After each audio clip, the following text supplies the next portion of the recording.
తగ్గేదేలే ఇప్పుడు ఏపీలో వినిపిస్తున్న మాట జీతాలు పెంచాల్సిందే లేదంటే సమ్మెలోనే ఉంటామని అంగన్వాడీ యూనియన్లు హెచ్చరిస్తున్నాయి. చర్చలు విఫలం కావడంతో భవిష్యత్ కార్యాచరణపై దృష్టి పెట్టారు అంగన్వాడీ వర్కర్లు.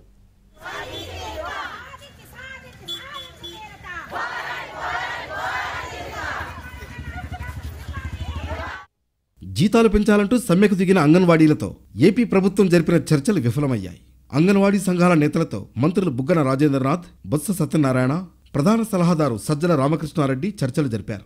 ప్రస్తుత పరిస్థితుల్లో జీతాలు పెంచలేమని ప్రభుత్వం స్పష్టం చేసింది. దీంతో 5 రోజులుగా చేస్తున్న సమ్మెను కంటిన్యూ చేయాలని యూనియన్లు నిర్ణయించాయి.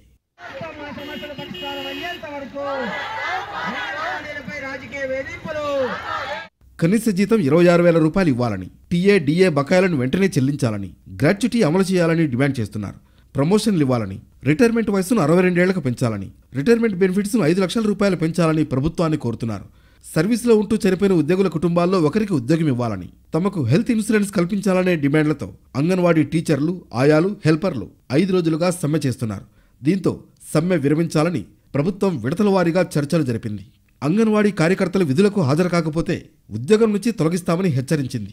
అయినా కూడా వెనక్కి తగ్గలేదు. చర్చల సమయంలో ప్రభుత్వం కొన్ని డిమాండ్లకు ఓకే చెప్పింది. మిగతా వాటిని సీఎం జగన్ దృష్టికి తీసుకువెళ్తామని హామీ ఇచ్చింది. కానీ ఫలితం లేకపోయింది. వాళ్ళు 11 వాళ్ళ డిమాండ్స్ని పెట్టారు.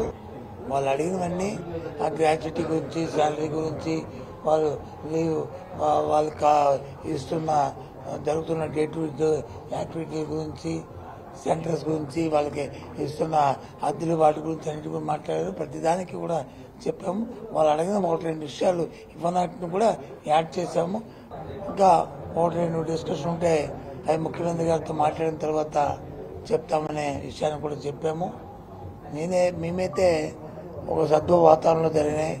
చర్చల తర్వాత అంగన్వాడీలు వెనక్కి తగ్గి విధులకు హాజరవుతారని ప్రభుత్వం భావిస్తోంది. అయితే ఎట్టి పరిస్థితుల్లోనూ తగ్గేది లేదని స్పష్టం చేశాయి యూనియన్లు.